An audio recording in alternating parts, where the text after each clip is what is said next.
Gente, boa noite. Boa noite. A todos, a todas aqui presentes, encarnados, desencarnados. Para quem está assistindo posteriormente aí, é uma autodescrição minha, caso você seja uma pessoa com deficiência. Eu sou um homem branco, tenho cabelo já querendo grisalhar, uso óculos, estou trajando uma camisa preta, calça jeans, casual, e espero tocar no coração de vocês, assim como tocar no coração de todos e todas aqui presentes. Esse tema é engraçado, né? Eu talvez quebre alguns protocolos, gente, porque a gente que é meio jovem, eu digo meio porque eu já passei dos 40, então já não me sinto mais tão jovem, mas com todo respeito aos anciões aqui presentes, vejo mais cabeças brancas do que cabeças pretas.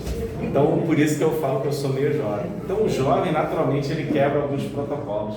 Então, é bem possível que eu quebre alguns de antemão, como diria minha mãe suburbana. Peço desculpa a todos, tá? Desculpa qualquer coisa. Mas esse tema é peculiar porque família sempre foi algo complexo na minha vida. Complexo porque eu falo com muita tranquilidade que de todos os desafios que eu passei nesses 41 anos de vida, lidar com a minha família sempre foi o mais trabalhoso. Até hoje né? Tanto que às vezes eu tenho reflexões e comentários acerca desse conceito que nem sempre as pessoas concordam, né? Mas nos dias de hoje eu acho que a maturidade também traz para a gente algumas reflexões e uma serenidade para a gente entender, e eu acho que graças a Deus a doutrina espírita entrou no meu caminho para também dar uma acalmada no meu ânimo, né? Bom, vamos ver se ele vai para baixo. Ou não, ele pode não funcionar. Funcionou. Eu estou na doutrina espírita desde os meus 19 anos. Então, como eu falei, eu só tenho alguma cara de novo, já tenho bastante tempo. E eu tenho um hábito acerca de quando eu faço estudos, né, sem nenhum demérito às obras complementares, ditas complementares, né, dos espíritos, dos médiuns que são muito famosos. Eu sou uma pessoa mais purista, então eu gosto de ficar nas obras básicas, Pentateuco, e por complementariedade as obras adicionais de Kardec, tá? Por que disso? Porque eu acredito, e na verdade me foi ensinado ao longo da minha trajetória como espírita, que as obras complementares elas têm, por muitas vezes, o olhar daquele espírito e o olhar daquele médium. E que, apesar do alinhamento com as falas de Kardec, existe uma coisa muito importante na doutrina espírita que eu acho fenomenal, que é a forma como Kardec conduziu o processo de escrita, né, de codificação da doutrina espírita através do controle universal dos espíritos. Ou seja, ele validou aquilo através de um processo científico, essa informação, para que ela não fosse, obviamente, emanada do que ele acreditava, e sim o que Jesus e os espíritos que ele conduziu no processo de codificação da doutrina no processo. Então, de novo, as obras complementares são excelentes, mas para esse estudo de hoje eu me ative ao básico, que já é bastante complexo. Alguém aqui já leu o Livro dos Espíritos, de cabo a rabo? Levanta a mão para eu saber. Pode levantar sem medo. Isso. Tá. Quem estudou o Livro dos Espíritos? Tem diferença. Viu? Peguei. Já te deu uma diminuída. Tá tudo bem também. Sempre a tempo. Além do Livro dos Espíritos, o Livro dos Médiuns, alguém? Levanta a mão aí. Beleza. O que foi? Livro dos Médiuns. Não, né? Esse é mais complicadinho, eu confesso. Muito, né? É isso. Evangelho? Todo mundo, né? Umas 5 vezes, faz evangelho no lar toda semana. Céu e Inferno, ninguém gosta muito desse não. Eu não estudei tudo. Não estudou tudo, legal. Mas eu gostei. É bom. E Gênesis, esse? Então, ninguém... 2 e eu, que me amarro em ciência, e provavelmente meu filho, que também gosta bastante, né? Mas o nosso estudo ele vai ficar girando muito ao redor do Livro dos Espíritos e do Evangelho, tá? Porque é onde aborda de uma forma mais visível o conceito de família. Uma coisa importante também, de novo, como eu falei, quebrando um pouco os protocolos, já que quebrei, né? Se alguma palavra ou algum conceito não ficou claro, levanta a mão e pergunta. Porque afinal de contas a gente está aqui para aprender junto. E a doutrina espírita ela tem a tendência a usar palavras difíceis, não é verdade? 1860, França, Revolução Intelectual ali, que vem do Iluminismo. Kardec era um professor, matemático, historiador, então era um cara que tinha bastante bagagem. Então é muito fácil para ele, e até por contexto da época, usar aquele vocabulário, que no nosso dia a dia nem sempre a gente usa. Então, se alguma coisa não ficar clara, por favor, levanta a mão, pergunta, fala, Dani, não entendi, explica de novo, não vai ter problema, tá? Beleza, vamos lá. Então, não sei vocês, se vocês já experienciaram isso, pegou um movimento, muito bom. Vocês já olharam para o lado, assim, no almoço de domingo, por exemplo, aquele churrasco bacana, e você pensou assim, o que eu estou fazendo aqui? Eu ouvi risadas. Risada é sinal de que vocês concordam comigo. Alguém já pensou? Que diabos eu estou fazendo aqui com essa galera? Tem nada a ver com essa gente, né? Em algum momento das nossas vidas a gente já deve ter pensado sobre isso, tá? A sensação de não pertencer, gente, ela é uma pista. É muito interessante isso, né? E acho que de todas as doutrinas e religiões que eu já passei, como eu falei, lá na minha juventude, né, eu era ainda mais questionador, ainda mais transgressor e numa busca constante por sentido. E a doutrina espírita foi a que me trouxe um pouco mais de acalanto, de carinho ali, de respostas, por que não dizer, e principalmente quando eu comecei a estudar de fato a doutrina espírita, porque lembra, eu comecei com 19, mas só fui estudar a doutrina espírita mesmo com 24. Que é aqueles 5 anos ali frequentando mocidade, né? Achando a minha esposa, que está hoje em dia comigo ali na época da mocidade também, porque afinal de contas é isso que a gente faz na mocidade, procurar a mulher da vida. Mentira. A gente estuda também. Mas por sorte, eu acabei encontrando a mãe dos meus filhos. Mas como eu falei, esse assunto sempre foi um espinho na minha pata. Sempre foi difícil para mim falar da minha mãe, falar do meu pai, posteriormente do meu padrasto, falar de outros membros da minha família. E aí, no momento em que eu começo a estudar de fato, é que eu vou entender o porquê. Porque eu acho que essa é a beleza da doutrina espírita, em detrimento às outras que eu frequentei ao longo da minha vida. Tentei ser católico, evangélico já fui ali 1 ou 2 vezes, cheguei até aí em algumas casas de candomblé e umbanda, por influência da minha mãe, mas me encontrei na doutrina espírita. E eu costumo brincar que a doutrina espírita é a que faz sentido no momento. Pode ser que daqui para frente outra coisa surja, eu me permito o benefício da dúvida. E acho que todos nós deveríamos ser assim, questionar como jovens, inclusive o que está escrito nos livros, mas não questionar de falar está errado, mas questionar de o que ele quis dizer aqui. Será que eu entendi de verdade? E acho que esse tipo de espaço é a oportunidade da gente fazer isso, trocar ideia, olhar para a pessoa do lado, assim, você concorda, não concorda? Não sei se todos aqui na família têm familiares espíritas em casa, então debater de forma mais profunda, inclusive no Evangelho, é uma excelente recomendação que eu dou para vocês. Mas a premissa espírita, ela vai dizer que a sua família não é um acidente biológico. Aquela música, eu não pedi para nascer, é mentira. Pediu, tá? Pediu e pediu com muita força, porque família é um projeto espiritual. Projeto espiritual. Projeto é qualquer esforço que uma pessoa emprega para obter um resultado, tá? Essa é a definição, mais ou menos ali que eu tirei do dicionário, tá? É um reencontro programado para, olha as 3 palavrinhas, aprendizado, resgate e evolução, né? E aí, de novo, a gente fica pensando, caramba, evolução aqui, né? Pega lá a visão do churrasco de domingo, do almoço de família, que tu olha, se sente estranho em mim, como é que eu vou evoluir aqui? O que é que essas pessoas têm para agregar na minha vida? Que projeto é esse? A gente muitas vezes, e aí de novo eu volto lá na juventude, eu questionava muito a pedagogia divina. Será que Deus não errou? Quem me colocou no lugar errado? Será que essa galera aqui, que eu chamo de mãe, de pai, de tio, de tia, que eu tenho tanto problema, realmente deveria ser isso? Bom, eu continuei os estudos. E aí a gente foi aprender sobre o conceito de parentela corporal e parentela espiritual, né? Ou seja, os parentes da carne, da matéria, e os parentes do ponto de vista espiritual, Tá?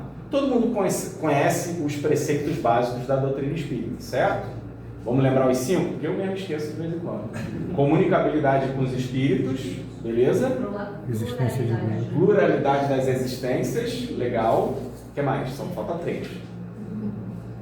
Existência de Deus. Reencarnação, legal. Falta 2. Ela tá afiada. Vai. A hora de usar a mediunidade é essa, só para ir, né? Pluralidade dos mundos e a existência de Deus. São os 5, tá?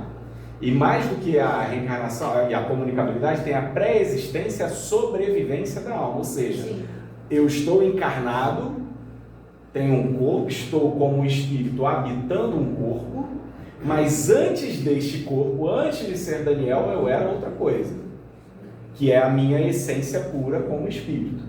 E depois desta vida eu serei outra coisa, tá? E esse conceito é belíssimo, eu vou fazer um leve adendo, é o que faz com que a gente não tenha razão de ser racistas, preconceituosos, que nós seremos em algum momento, ou sexistas, né? Que nós seremos em algum momento todas as outras coisas, pretos, brancos, mulheres, homens e quaisquer outras conformatações de gênero, classe, etnia e por aí vai, beleza? Todo mundo concorda com isso, né? A teoria. O Espiritismo nos liberta da ideia fixa, tá? Laços de sangue não obrigam uma sintonia de alma. Quando eu li isso, eu entendi isso com a doutrina espírita, aí o meu mundo ampliou. Eu não preciso necessariamente estar em harmonia sempre. Na verdade, essa desarmonia tem uma razão de ser. E aí eu fui lá estudar mais, tá?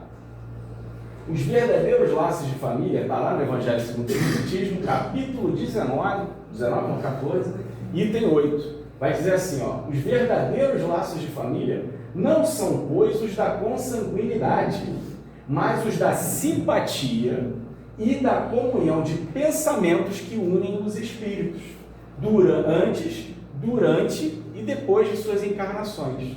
Interessante isso, né? E aí, se a gente vai lá na Bíblia, porque a base do Evangelho é o Novo Testamento que Jesus trouxe. Jesus, que inclusive, quando jovem, era transgressor, né? Não sei se vocês lembram.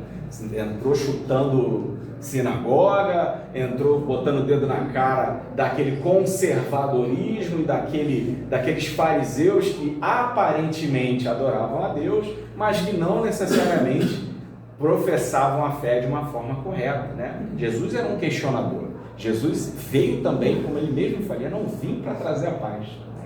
E junto dessa passagem está lá essa outra passagem da Bíblia, lá em Mateus, Marcos e Mateus, e diz: assentados ao meu redor, né, disse: eis aqui minha mãe e meus irmãos.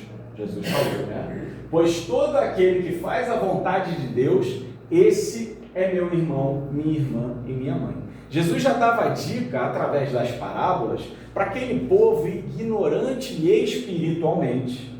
Ignorante, povo esse, muito provavelmente alguns de nós, afinal de contas, já que a gente acredita em pré-existência da alma e em reencarnação, há da gente supor que é possível que nós tenhamos estado lá. Inclusive, ou como seguidores daqueles que são transformados pela palavra do Cristo e dos discípulos, ou como aqueles que tacaram pedra na cruz, né? Literalmente. E aí depois não reclamam o que acontece no dia a dia da vida, né? Viver em mundo de provas e expiações não é fácil. Mas é interessante o que ele fala sobre aquele que faz a vontade de Deus. E aí, qual é o mandamento dos 10 que Jesus fala que é o mais importante? Amai o vosso próximo como a si mesmo. Ou seja, aquele que segue a vontade e faz a vontade de Deus é aquele que ama. É aquele que ama, apesar de tudo, né? Jesus, no relato da Bíblia, a gente percebe que ele já sabia tudo o que ia acontecer e ainda assim ele não levou para o coração nada do que fizeram. E ainda assim, quando alguém da nossa família vai e fala alguma coisa da nossa aparência ou faz alguma coisa por nós, a gente fica remoendo aquilo ali anos. É nesse sentido que a gente deixa e se afasta de fazer a vontade de Deus. E eu não estou falando que é fácil, eu não vou ser hipócrita aqui. Eu falei que a família foi um espinho na minha vida, ainda é muito difícil. E eu acho que nessa encarnação vai ser até o fim. É a minha hipótese. Pode ser que eu esteja errado, Deus queira que eu esteja. Mas do jeito que as coisas caminham, pelos discursos e forma de lidar com as pessoas da minha família, né, é difícil. E aí existe um processo que é muito bonito e que é recente, inclusive, para mim, de amá-los apesar de tudo. Amá-los nas suas imperfeições. Amá-los, e aí não é o eu entendo, mas não concordo. Não. É eu respeito e amo. Tem uma frase que eu brinco, eu falo assim, as pessoas têm direito de estarem erradas. E não tem nada mais libertador do que a gente perceber que certas pessoas da nossa família, inclusive aquelas às quais uma hierarquia familiar está acima de nós, está errada. E a gente tem direito de perceber isso. E talvez em algum nível, com muito respeito, vou falar disso mais para frente, apontar. Não apontar para antagonizar e ser algoz, mas falar assim, ei, isso aqui não está legal não. Isso aqui que você está fazendo comigo me machuca. Isso aqui que a forma como a gente se conversa e se relaciona me faz mal. Será que não tem outra forma? E será que a gente também não se furta, se impede de fazer isso, de falar muitas vezes o que a gente sente por conta de um atavismo, ou seja, um comportamento que a gente aprendeu e não questiona? Ou seja, a gente aprende a respeitar pai e mãe, está na Bíblia, está nas Escrituras, honrai vosso pai e vossa mãe, que algumas pessoas até falaram que era o mandamento mais importante sem querer. Mas o honrar vosso pai e vossa mãe, ele se manifesta de formas diversas, tá? E a gente vai falar disso. Então eu gosto de brincar, que a família é essa startup da alma. Não sei se vocês conhecem essa palavra, startup, é do contexto profissional ao qual eu habito, que é a área de tecnologia e desenvolvimento de jogos. Startup é uma empresa que ela existe para resolver um problema da sociedade. São pessoas que juntas, elas se relacionam como um time, profissionalmente, para resolver um problema. A família é a startup da alma, ela se junta, muitas vezes sem você querer, muitas vezes com diversidade de ideias, gostos, visões de mundo, para resolver um problema da alma. Que problema? Nosso coletivo, de todas aquelas pessoas que habitam e formam aquele contexto familiar, independente da conformação. E apesar da brincadeira da imagem, às vezes é assim, né? Quem nunca deu uma voadora, pensou em dar uma voadora e tirou uma cara de boa. Vamos lá. Aí, saindo um pouquinho do contexto de família, mas de certa forma ainda não tendo, a gente às vezes olha para uma pessoa, né? E tem aquela antipatia instantânea. Não tem isso? Você às vezes chega, em algum momento você já viveu isso fora da sua família, ou ainda, de novo, eu vou focar nessa, inclusive uma coisa engraçada, a minha esposa, ela questionou, será que tu não está muito negativo nessa tua palestra de família? Eu falei assim, mas é o que mais tem. O que mais tem é família com problema. Quer ver? Ó, quem aqui tem problema na família? Levanta a mão. Aí, só teve um que não levantou, 2. Talvez o problema seja você, não, fica perto. Mas é isso, a gente precisa enfatizar o lado, não vou dizer ruim, mas o desafio que é ser uma família e trazer a luz da doutrina espírita. E essas antipatias espirituais também tem uma razão de ser. Aquela frase clássica, né? Meu santo não bateu com essa pessoa. Que aí todo mundo esquece que é espírita, protestante, e aí traz ali um sincretismo bonito, né? Usando ali um verbete, uma forma de se expressar, que é tradicional das religiões de matriz africana. Meu santo não bateu com essa pessoa. Não gostei. E às vezes até diz, né? Faz essa cara aqui, quando aquela pessoa entra no recinto, né? Ah, lá vem ele. Nossa. E aí já começa aquela maledicência, falar mal, pesou o clima, horrível. Eu sei que vocês fazem isso porque eu também faço. Ninguém é perfeito. O companheiro estava falando de Jesus guia e modelo, mas Jesus guia e modelo está longe, né? Muitas vezes está ali, a gente pensa, todo mundo viu The Chosen, que eu sei que vocês viram aqui na temporada que chegou agora, fala assim, eu não vou conseguir nunca ser assim. E a beleza da doutrina espírita é que esse é o nosso destino, é a felicidade plena e a clareza de observar as leis divinas, é a certeza de que nós seremos felizes. Jesus é daquele jeito porque ele é plenamente feliz. Ele chegou ali no último estágio evolutivo, dentro da hierarquia espírita que a gente aprende lá no Livro dos Espíritos, né? Que são ali 3 classes e 3 ordens e 10 classes, ao contrário. A gente está lá embaixo, a gente está lá na 3ª ordem, gente. Queria falar, não, todo mundo aqui, até ela, que é mó legal, gente boa, falou comigo, super gente boa, né? 3ª ordem, não se engana pela carinha feliz, não. Ninguém aqui vale muito o trigo que come, cara. Não tem santinho. Não tem santinho, só Jesus. Jesus que era a primeira ordem. Mas a beleza da doutrina espírita é que a gente vai chegar lá. E aí tem a pedagogia divina que vai dizer assim, ei, tá tranquilo, errou? Vamos tentar de novo. Errou com essa pessoa. Uma ideia aqui, vou jogar. Vamos juntar vocês numa família? Que aí vocês discutem, troca ideia, aprende, vai se suportando aí que uma hora dá certo. É isso. E é isso que quando eu era jovem eu não entendia. A pedagogia divina agindo. Caraca, por que minha mãe é assim comigo? Por que eu sou assim com a minha mãe? E aí eu entendi. Também os espíritos se agrupam em famílias, formando-as pela analogia de seus pendores, dos seus problemas, das suas dívidas, das suas brigas entre si, de outras vidas, né? Um povo, e aí isso aqui também é bonito, um povo é uma grande família formada pela reunião de espíritos simpáticos. O que eu quero dizer com isso? Todo mundo aqui nasceu no Brasil por um motivo.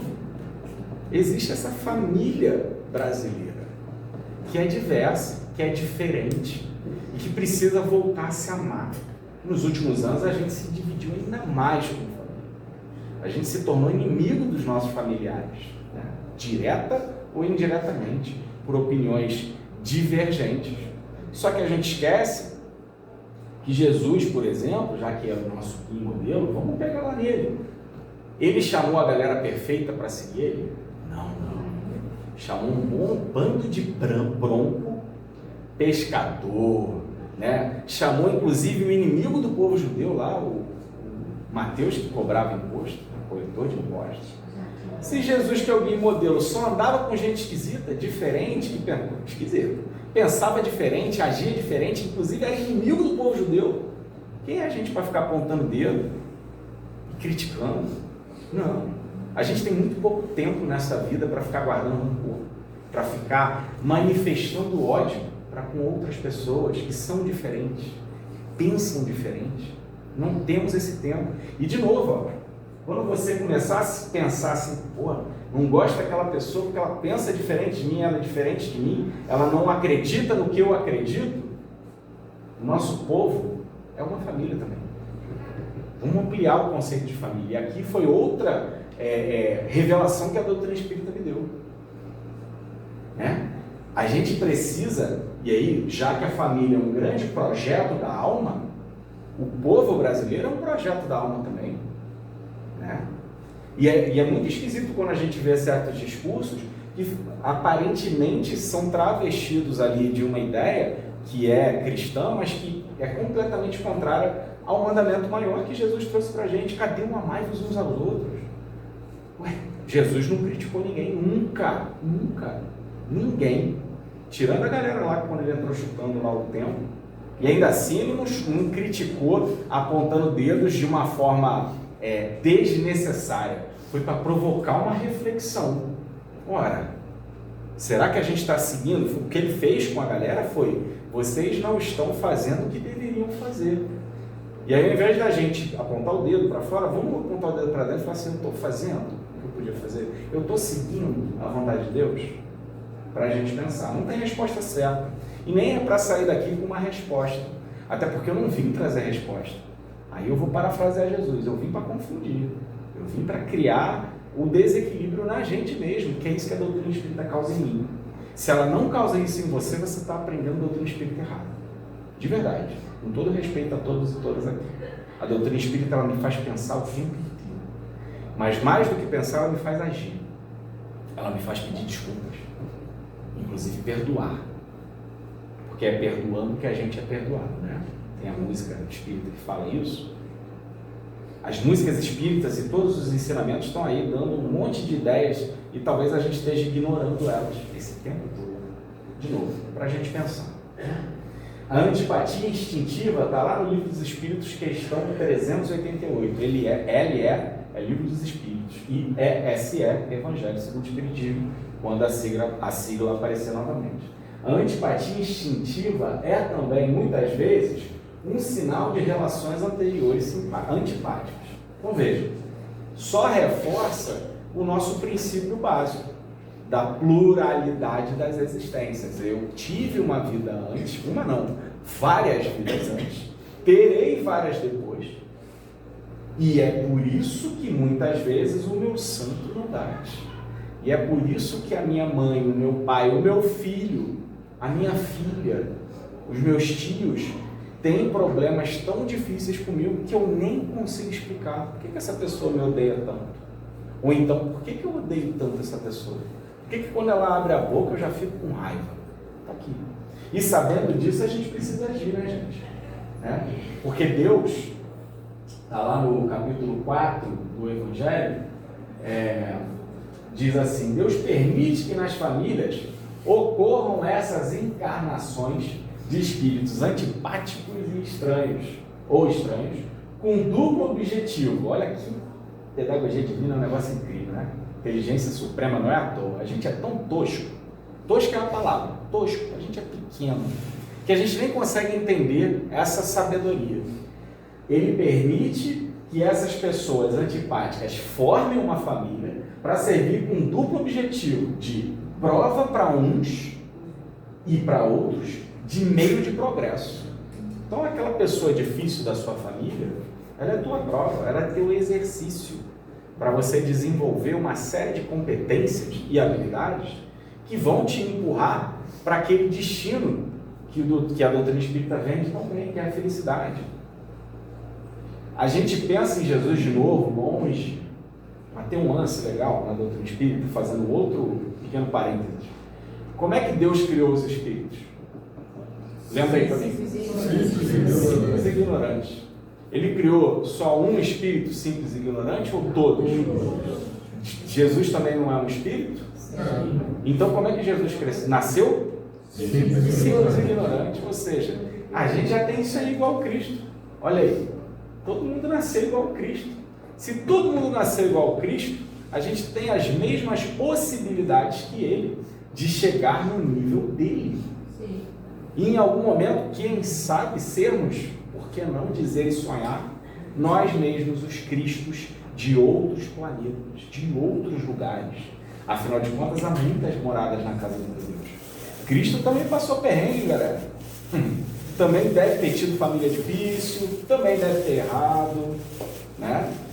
A diferença é que ele já era perfeito na formação da Terra. Aí a galera da ciência aí, formação da Terra, quantos bilhões de anos? 4, né? Então ele já era perfeito. 4 bilhões. Bilhões. 4 bilhões de anos atrás, o Cristo já era perfeito. Talvez ele está um pouquinho na nossa frente. Só um pouquinho. Porque ele fez escolhas que aceleraram o processo dele. Então, há 4 bilhões de anos atrás, ele já era o que ele era, quando ele encarnou, né? Mas a gente vai chegar lá. Vai levar, vamos botar e ser otimista. Estamos em 2025. Não sei fazer a conta de 4 bilhões mesmo em 2025. Mas por volta ali de alguns bilhões lá para frente, vai que a gente chega. Não é isso? Tempo a gente tem. Nós somos espíritos imortais, né? A gente é espírito imortal, galera. Então assim, o que eu penso, né? Eu discuto isso muito com a minha família, com a minha esposa, inclusive. Toda essa família tem um problema e tal. Olha, eu faço o que dá para tentar resolver agora. Mas eu respeito o direito das pessoas de não quererem resolver. Tá tudo bem. Na próxima a gente tenta de novo. E de novo, e de novo, e de novo. Em algum momento a gente acerta, tá? Fez sentido até aqui? Tá tranquilo? Alguma dúvida, pergunta, questionamento? Beleza. Ser pai e mãe não é apenas um ato social ou biológico. É uma das missões mais sagradas da alma. Tá? Isso não sou eu que estou dizendo. E eu não estou puxando sardinha só porque eu sou um pai maneiro. Não sou maneiro? Boa. Também não vai responder que não. O filho está ali. Mas brincadeiras à parte, o Livro dos Espíritos vai trazer que ser pai ou ser mãe, né, é uma responsabilidade missão, uma responsabilidade dessa missão, né? Talvez uma das maiores, né? Ele fala paternidade, mas maternidade também se enquadra, né? O nosso idioma, português principalmente, mas os idiomas como um todo, eles costumam ser muito centrados na figura masculina, né? Essa, inclusive, é uma crítica que a gente deve fazer para essa mudança constante de percepção de realidade. A forma como a gente se expressa ainda é muito machista, por assim dizer. Mas a paternidade e a maternidade é, sem contradição, uma missão. Alguém aqui é pai, mãe? Levanta a mão aí para eu saber tudo. Legal. É fácil? Não, né? A galera tá com força. Não é não. Falando lá atrás. É ao mesmo tempo um dever muito grande e que envolve a sua responsabilidade para o futuro. Vocês já pensaram nisso? Que você ser pai e mãe de um ser humaninho em formação dita como que o mundo vai ser no futuro. Isso é muito pesado. Isso é uma responsabilidade enorme. Enorme. A gente reclama muito do mundo, né? É muito fácil a gente reclamar do mundo. Mas o mundo é um reflexo do que a gente dá para ele e do que ensinaram para a gente, né? E aí, dentro do processo de criação, aí é o momento vulnerabilidade e terapia aqui, eu fui criado sob uma ótica que eu não concordo. Não concordo. Tive uma educação onde eu apanhei, onde eu fui criticado, onde eu fui diminuído muitas vezes, né? Sofri violências físicas, psicológicas, e por aí vai. Quando eu me torno pai, isso já tem 16 anos, né? Eu falo assim, eu não vou reproduzir essas coisas. Não quero. Jesus me ensinou assim, você faz com os outros o que você gostaria que fizessem com você. Aí eu parei para fazer esse cheque, essa análise da minha vida. Como que a galera me criou? Me criou na base da violência, na base da porrada. Ah, mas eu apanhei e estou aí vivo. Isso não significa que você está bem. Sabe? Porque a violência, ela produz efeitos que talvez a gente não perceba. E talvez a gente foi ensinado a não percebê-los, mas ela produz marcas. No espírito, inclusive. Marcas essas que a gente vai levar para outras encarnações. E que nós somos responsáveis, gente. A gente tem responsabilidade. Então, eu como pai, tenho com muita clareza parar certos ciclos de violência, de discursos. Então, a minha relação com os meus filhos, ela é muito afetiva e transparente. Eu brinco com meus filhos, eu zoo os meus filhos, eu dou bronca quando tem que dar bronca, mas sempre com respeito. Tem uma coisa que eu acho que eu fiz com os meus filhos, que os meus pais nunca fizeram, que é pedir desculpas. Os pais de vocês pediram desculpas para vocês? Não, um monte de não. Jamais, né? Afinal de contas, é pai e mãe. Tá aqui, né? E a gente simplesmente baixa a cabeça e fala assim, senhor, sim, senhora, tá certo. Essa história de educação não violenta, que papo é esse que eu vou apontar o dedo na cara da minha mãe, do meu pai? Mas não é sobre isso. Pedir desculpas por um filho está completamente de acordo com fazer a vontade de Deus. Porque, afinal de contas, está lá, um dos caracteres do verdadeiro espírito é aquele que tenta domar as suas más tendências. Não é isso que a gente lê lá no Livro dos Espíritos? E aí a gente vai trabalhar aquele conceito dessa palavrinha difícil que é a indulgência. Não é isso? Indulgência. O que é indulgência? Fala para mim. Não julgar os erros alheios. Isso aí. Mas por que a gente não deve apontar e julgar os erros alheios? Oi? Se colocar no lugar do próximo. Mas a indulgência é perdoar os erros alheios. Por que isso é importante? Exatamente, irmão. Porque a gente também precisa. Então, pedir desculpas é você exercitar o perdão de si mesmo. E não tem nada mais gostoso do que um filho falar assim, tá tranquilo, já te desculpei. E não tem nada mais gostoso do que virar para sua mãe ou seu pai e falar assim, mesmo sem, não precisa falar diretamente, mas dentro de si, falar assim, eu te perdoo por tudo que você fez. Uma coisa que eu aprendi, que é que, assim, parece que eu sou um pai maravilhoso, não sou, eu erro pra caramba, mas eu peço desculpa. E aí tem um lance que, assim, o que eu descobri, né, sendo pai, depois desse tempo todo? Que os meus pais fizeram o melhor que eles puderam com o que eles tinham à disposição deles. É isso. É isso. E aí quando eu paro para pensar assim, pô, mas me bateu, foi violento, fiz um monte de coisa errada, tem um monte de terapeuta aí que eu pago para resolver esse problema. Mas tem um lance bonito que é aquilo ali. Deus, na inteligência suprema dele, criador, né, de tudo e todas, ele permite que você, tosco e imperfeito, do jeito que você é, se molde um ser humano. Maluco, isso é uma confiança e um amor tão grande, que ele fala assim, ó, eu sei aonde tu vai errar, mas confio que tu vai fazer o melhor possível para formar um ser humano, que esse ser humano vai ser aí a influência de um mundo melhor. A gente, de novo, volta lá na reflexão que eu estava fazendo e eu acabei fazendo uma digressão, né? Um caminho. A gente reclama do mundo, mas o que muda o mundo são as pessoas, positivo ou negativamente. E a gente subestima o poder que uma pessoa tem de mudar o mundo, não é isso? Mas uma pessoa só, por menorzinha que seja, no interior de Maricá, pode mudar a vida das pessoas. E essa pessoa, se ela foi amada, respeitada, encorajada ao longo da sua vida, ela pode reproduzir e multiplicar esse amor de um jeito que a gente sequer imagina. Uma das outras coisas esquisitas que eu trabalho, e que é difícil de explicar naquele churrasco lá de família, é que eu sou futurista. Ninguém ouviu falar disso aqui, certo? Legal. Eu não prevejo futuro, eu não leio mãos, eu não trago a pessoa amada. Mas o futurista é o profissional que estuda os movimentos de mudança da sociedade. Tá? E aí, eu faço proposições de como que o mundo pode ser a partir dessas mudanças. Tá? E uma das coisas que eu percebo é que esses grandes movimentos de mudança, às vezes, elas começam com uma pessoa só. Movimentos que, às vezes, desarmonizam e reestruturam a realidade do mundo a partir do pensamento de uma pessoa. Cristo foi uma dessas pessoas. Tá, Daniel, mas o Cristo era um cara perfeito, espírito perfeito, primeira ordem, outro patamar, sem dúvida. Mas e todas as outras pessoas que a gente, movimento espiritual, adora citar, né? Madre Teresa, Gandhi, essa galera aí, também.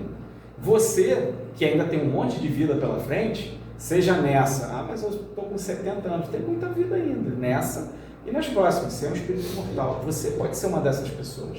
Talvez você já até tenha sido, ou ainda vai ser, talvez a forma como você vai transformar a realidade ainda não aconteceu. Você está esperando algum sinal, alguma coisa assim, mas aí a gente ainda tem tempo. A gente ainda tem tempo de transformar a realidade e entendendo que a família não é só o sangue e o povo e as pessoas ao meu redor são a minha família. Aqui nesse momento vocês são meus irmãos e minhas irmãs, meus pais, minhas mães, tudo isso ao mesmo tempo. A gente pode, ainda assim, influenciar o futuro do mundo a partir do que a gente dá, do que a gente fala e, acima de tudo, do que a gente faz. Mas também do que a gente não fala, do que a gente não faz. Isso também tem uma influência. Então, quando a gente entende essa responsabilidade e missão, ser pai e ser mãe é ser o construtor, o cultivador do futuro.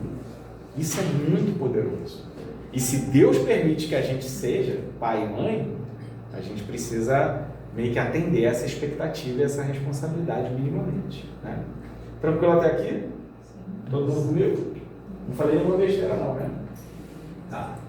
O lar não é somente morada dos corpos, mas acima de tudo, a residência das almas. Eu menti, eu falei que não trouxe obra complementar, eu trouxe. Eu tinha esquecido dessa passagem do Chico lá no Missionário da Luz. Interessante, né? O lar não é somente a morada dos corpos, mas é a residência das almas. E aí lembra do projeto espiritual, a gente está ali né? Trazendo uma série de conhecimentos, de capacidades.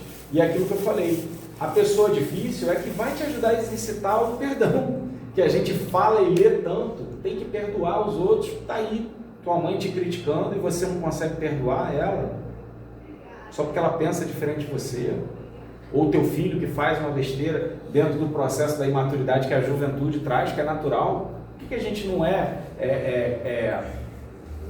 que a gente não releva esse processo de amadurecimento? A gente esquece, né? Quando a gente chega numa certa idade, a gente esquece que a gente foi jovem, a gente errou também. E não tem nada mais lindo do que, pelo menos eu adoraria ter sido perdoado por um monte de coisa errada que eu fiz. Ainda dá tempo. Essa aí é a dica que eu deixo, tá? E aí, ainda falando desse conceito, inclusive lembrei de uma coisa muito importante, muito bacana como a música inicial, a página, eu saquei vocês, dando aquela ambientada, falando de família, né? Tem um monte de coisa, a gente, de novo, eu tenho essa impressão, não sei se isso acontece com vocês, que a gente lê, a gente estuda, mas na hora de botar em prática a gente não consegue. Tem um monte de passagem bonita sobre família, né? Tipo essa aí lá do Livro dos Espíritos, quando fala da escolha das provas, né? E aí é o que, quando eu li, lá no auge dos meus 24 anos, foi que eu falei assim, Daniel, você é um idiota, olha aí, você que escolheu. Olha o que o Livro dos Espíritos vai trazer pra gente, ó. Ele, o Espírito próprio, escolhe o gênero de provas, porque há de passar, e nisso consiste para ele o seu livre-arbítrio. Então, mamãezinho, papaizinho difícil, você que escolheu, não culpa Deus, culpa você mesmo, que achou que dava conta, que a gente faz isso. Quando a gente está na erraticidade, que é aquele momento do espírito fora do corpo, né? Esse é o conceito de erraticidade, tá? Que a gente vai ler lá no Livro dos Espíritos. A gente tem, como os espíritos relatam, a nossa plenitude de capacidades intelectuais, ou seja, isso aqui que está transportando o nosso espírito nesse momento, faz com que a gente seja um pouquinho mais burro, um pouquinho mais difícil de lidar com aquilo que a gente tem de conhecimento, de capacidade. Dá uma embrutecida nas nossas capacidades. Aí quando a gente está lá espírito, entendendo tudo, pensando melhor, com clareza, a gente fala assim, não, eu aguento, tá tranquilo, vem mãe difícil, vem pai difícil, vem abandono, vem pobreza, vem doença, vem... Taca aqui que eu aguento. Porque a gente, de novo, lá a gente acha que aguenta porque a realidade espiritual, ela é diferente, ela é mais potente e vibrante. Aí a gente desce, vem para isso aqui, embrutecido, com muita dificuldade, vai passar por um monte de problema, aí chora, aí se revolta, aí toma escolhas muito errôneas e que vão muitas vezes prejudicar ainda mais o teu processo de amadurecimento e progresso espiritual. Isso é culpa da matéria, mas é de propósito, tá? E aí a beleza disso, que eu nem mencionei, mas tem uma coisinha que está lá na parte terceira do Livro dos Espíritos, que fala sobre as leis morais. Terceira ou segunda, né, Júlio? Terceira, né? Estou certo. Leis morais. Aí tem umazinha lá que é lei de sociedade. Linda. Existe uma lei cósmica que rege o universo. Todos os planetas habitados ou não habitados, tá? Tudo no universo regido por essa lei que diz que a gente precisa viver em sociedade para progredir, né? Então, sociedade planeta, sociedade país, continente, sociedade país, sociedade cidade, sociedade bairro, sociedade rua, sociedade dentro da sua casa. A gente está completamente imerso e envolvido, atravessado pela lei de sociedade, e a família é um processo de escolha que o nosso livre-arbítrio, que muitas vezes a gente reclama, que acha que não tem, mas tem, que Deus nos deu, a gente que escolhe. Desculpe, por favor. Mas lá no final das leis morais da vida, né? Justo. Que essa é uma parte, a última é a lei do amor. Justo. Tem a lei de justiça, amor e caridade, que inclusive é a última. Você está certo. Então ele vem trazendo ali um monte de lei, fala de destruição, fala da sociedade, da importância, né? Inclusive, ele até se atém um pouco na lei de sociedade, ele fala de matrimônio, ele fala de família, né? Fala da importância. Cara, assim, de novo, eu amo a minha esposa, mas estar casado é difícil. E eu sei que eu sou uma pessoa difícil demais. Muita coisa, né? Acordou. Coisa a gente... Não, mentira. Mas a gente tenta. É difícil. Ah, todo mundo olhando pra você agora. Lei de sociedade. A gente está casado e o matrimônio é uma dessas formas de se expressar essa lei. Tá? E aí tem um monte de jovem aí, né? Esses negócios de poliamor. Vamos entender, galera. Vamos conversar. Vamos, assim, o matrimônio ele pode se expressar de uma forma diferente hoje em dia. Tá? Eu não estou falando que eu concordo, mas eu preciso ter uma flexibilidade cognitiva para entender essas mudanças. Afinal de contas, o amor ele se expressa de diversas formas. E não é o amor o maior mandamento? Tá? Ah, Daniel, mas aí você está falando de um jeito, mas a galera interpreta de outro. Tá, mas e indulgência? Vamos parar de apontar dedo, deixa a galera errar, deixa a galera acertar. Talvez eles saibam de alguma coisa, eles ou elas saibam de alguma coisa que a gente não saiba. Tá tudo certo.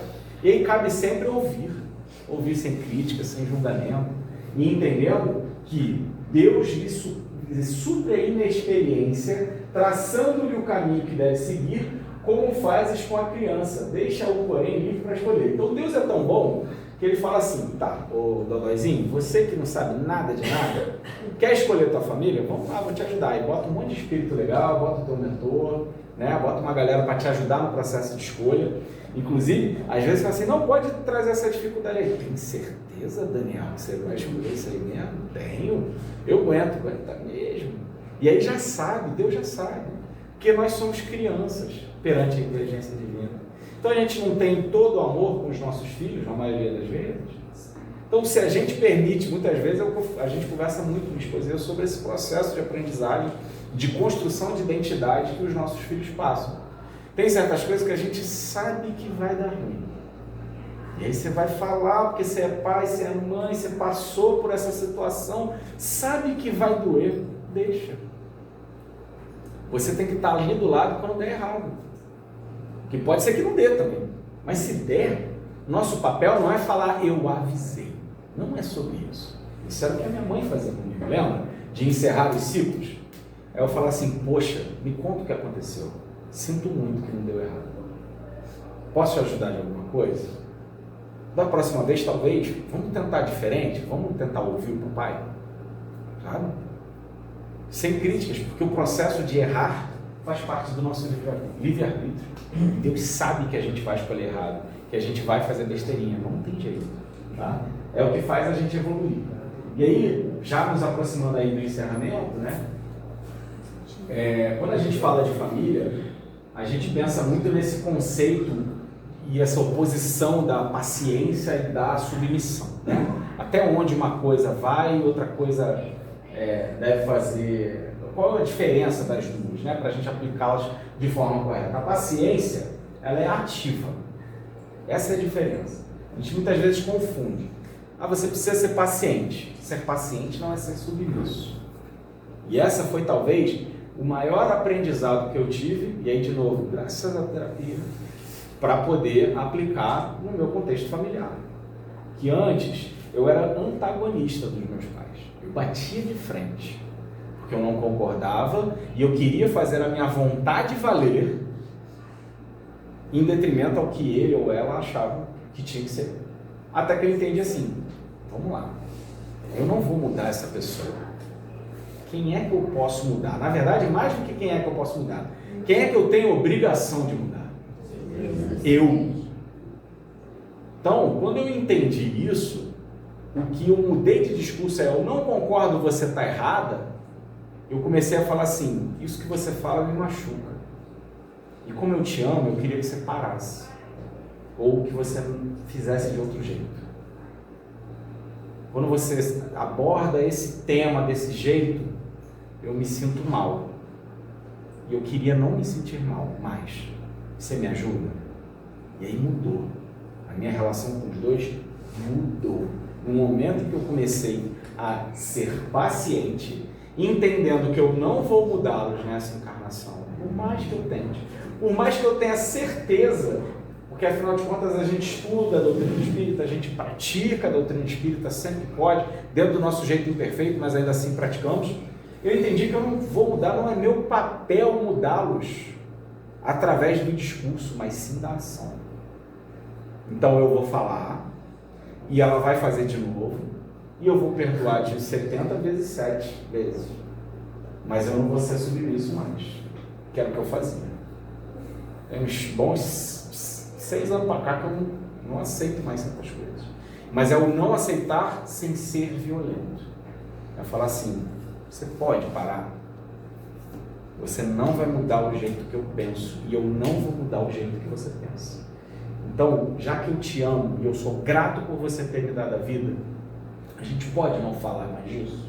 Ou a gente pode falar de outra coisa? Eu vou ficar muito feliz se a gente for por esse outro caminho. Exercita.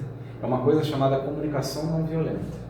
E leva um tempo a gente fazer, oi, que bom vocês estão interagindo. Será que esse problema só os seus pais que erraram? Você nunca... Justamente, e eu parei para perceber que eu também errei muito. E não tem nada mais. Eu sou mãe, Aham. muitas vezes eu chego perto da minha filha e peço desculpa. Maravilhoso. Entendeu? Muitas Eu já quero te dar um abraço só por causa disso. Porque você até agora Só dei porrada na minha mãe. Não, mas eu nunca errou. Veja. Eu acho que você deve ter errado muito. Muita coisa. Lembra o que eu falei? Seus pais na certa chamaram você a atenção de um jeito que não te agradava. Justo. Mas lembra o que eu falei? Quando a gente é jovem, a gente naturalmente questiona e erra. Eu, na verdade, ao longo do meu discurso, talvez não tenha ficado óbvio, mas eu assumo e aceito os erros que eu cometi. E que eu ainda acabei, inclusive, ao falar desse relato agora, a última coisa que eu falei é assim, eu parei de ser violento, que é reconhecer que eu sempre fui errado na tratativa com os meus pais. No momento em que eu paro de ser violento, a minha relação com eles muda. Tá? Mudou. Mudou de um jeito. Desculpa você, quero ser... Não peça desculpa porque você não me ofendeu. Eu falei, eu quero te dar um abraço no final. Porque é sobre isso. É sobre a gente questionar e se colocar com respeito.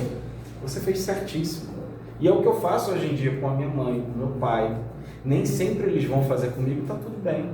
Porque eu não preciso desculpar mais nada, tá desculpado. Sabe? E se ela não me desculpar, tá tudo bem também. Ela tem direito de não me desculpar pelos erros que eu cometi. Mas eu tenho direito de não mais me anular. Não mais me martirizar como eu me martirizava. Eu queria que fosse diferente. Eu não tenho que querer nada, eu tenho que querer mudar eu. Então eu mudei a forma como eu me relaciono. Eu mudei a forma que eu peço desculpas. Olha, não devia ter falado assim com você. Aí ela fica às vezes 6 meses, 1 ano, remoendo aquilo. É o jeito dela, é o tempo dela. É o seguinte, você é um rapaz, eu tenho 68 anos. Justo. Não é verdade? Então, durante todo esse processo de aprendizado da doutrina espírita, né, a gente vai percebendo que a gente tem que dar um direito a cada pessoa de ela ser como é. Sim. E a mim dou o direito de seguir em frente. Justo. E a palavra mais forte que existe nisso é respeito. Justo. E é enxergar a necessidade do outro. É isso. E respeitar, inclusive, os limites do outro. Isso. Então essa é a verdade. A cada um de nós, a gente tem que respeitar o direito de cada um ser como é. Justo. E a nós dá o direito de nós continuarmos a seguir em frente, mas sempre vendo quem? O outro. Por quê? Porque Deus é tão bom, mas tão bom, que permite que você semeie o que você quiser. Exatamente. Mas é tão justo, mas tão justo, que você vai colher exatamente aquilo que você plantou. Exatamente. Muito boa a sua fala. Inclusive, foi um dos processos de diálogo que eu tive com os meus pais. Como é que você cobra uma coisa de mim que, infelizmente, a gente não cultivou ao longo da nossa relação? Eu com o meu jeito e você com o seu, com todo o respeito e carinho que eu tenho. E aí, uma das coisas que eu fiz nesse processo de lidar com a dificuldade foi falar assim, mas a gente ainda está vivo, mas a gente ainda tem um tempo pela frente. Vamos escrever um final diferente? Eu estou muito afim de escrever um final diferente, já falei. E aí eu falo, no seu tempo, quando você quiser, eu estou aqui. E aí tento, mesmo contra a minha vontade, fazer certos hábitos que eu não fui ensinado a fazer, para justamente trazer isso que eu quero cultivar nessa relação, que eu entendi que é difícil E que talvez, eu ia falar sobre isso, o problema seja você. Você só se antecipou um pouco do que eu ia falar. Que muitas vezes na minha relação com a minha família eu entendi que o problema era eu. Parece que eu fiquei aqui antagonizando os meus pais, mas não. Eu sei que eu tenho a minha cota, que eu vou resgatar depois.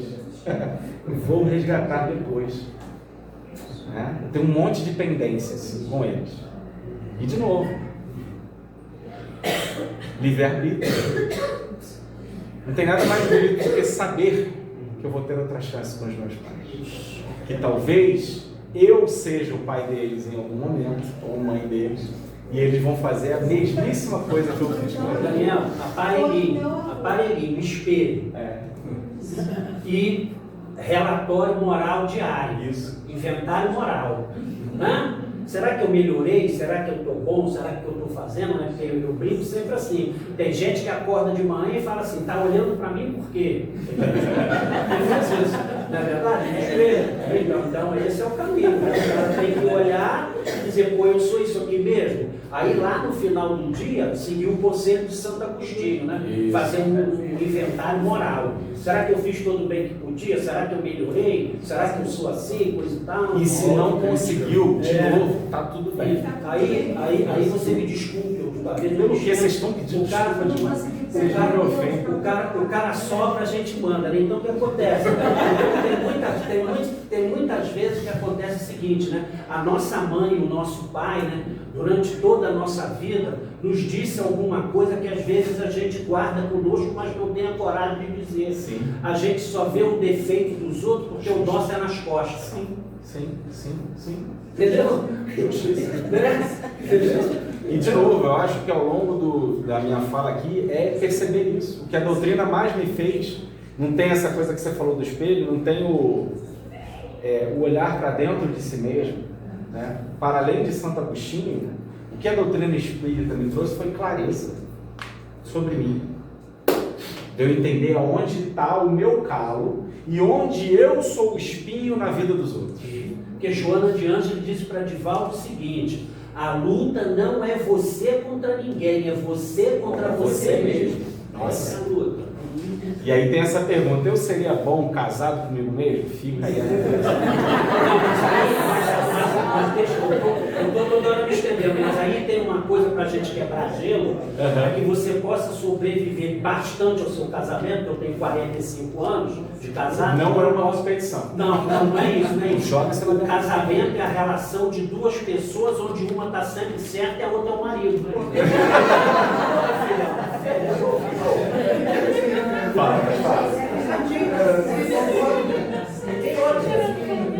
Tudo que ela pede, você diz sim. Você pensa que está mandando, ela virou uma terapia. Que bom que vocês estão falando. Você Mobilizei, fala comigo. Me fez lembrar aqui um trecho do livro de Chico Xavier, Rodeio, que diz o seguinte: que possamos interferir menos na regeneração dos outros. Não é isso? Que cogitemos mais o nosso próprio reajuste perante a lei do bem eterno. E que possamos converter a Terra em estação celestial de harmonia e paz para o acesso do nosso espírito ao plano espiritual. Palmas, por favor. Palmas. Muito bom. Quebrei tanto protocolo que eles nem palma fluídica fizeram. Vocês saíram daqui transformados. Mas, gente, já de novo, para a gente encerrar e sem caminhar para o fim, falar de família é muito difícil e é muito bom, porque o que a gente tem que ter de virada de chave aí ao invés de por que eles são assim comigo, é o que a minha alma se propôs a aprender com eles e elas. É isso que mudou na minha vida e na minha relação com não só a minha família que me teve antes, mas com a que eu tenho hoje, que eu construo ao longo dos últimos 19 anos. Quantos irmãos você tem? Quantos irmãos? Por parte de mãe 1, por parte de pai 2. Você imagina você viver numa família de 11 filhos? Difícil, né? Para mim não foi não. Não foi tanto. Tranquilo. Né? Para mim não foi. Mas para os irmãos, Se você quiser, depois eu te dou o telefone do meu terapeuta. Mas é isso, gente. A virada de chave aqui é a gente começar a parar para pensar. O que eu posso aprender aqui? O que Deus está me ensinando? Qual é a oportunidade, apesar de toda a dificuldade, que vai me fazer galgar alguns degraus na minha própria evolução? E de novo, às vezes o não reclamar, o não apontar dedo, e aí lembrando, não é ser submisso, é ser paciente, não é se anular, é falar com todo respeito, isso me machuca. Vamos mudar essa lógica? O jeito que a gente conversa um com o outro, a gente não pode tentar de um jeito diferente? Não quero. Eu te amo do mesmo jeito. Eu não acredito. Tudo bem. Você tem direito de não acreditar, eu tenho direito de não me importar que você não acredita. Eu te amo do mesmo jeito. Vamos lá? E aí, fechando, a família é o nosso ginásio, né? Escola ou academia, ginásio no sentido amplo. É hora da gente exercitar a paciência, o perdão, o amor de fato, que a jornada é longa, mas ninguém está sozinho nela. Nossa família está com a gente e os nossos companheiros e familiares espirituais também. Deus, na sua bondade, nos deu ali o nosso mentor para nos acompanhar, ou mentora. Na verdade, sem gênero, porque os espíritos para isso não se importam, mas tem um amigo e uma amiga que nos amparam o tempo todo. A gente tem o modelo de Jesus e a gente tem Deus que é o nosso Pai, que a gente que é pai e mãe perdoa o tempo todo a imprudência dos nossos filhos, imagina Ele que é a sabedoria e o amor infinito, né, gente? Muito bom. Obrigado pela atenção. De novo, desculpa qualquer coisa. Que bom que vocês interagiram. E nesse momento, seguindo a recomendação de Luciana, eu vou encerrar com a nossa prece.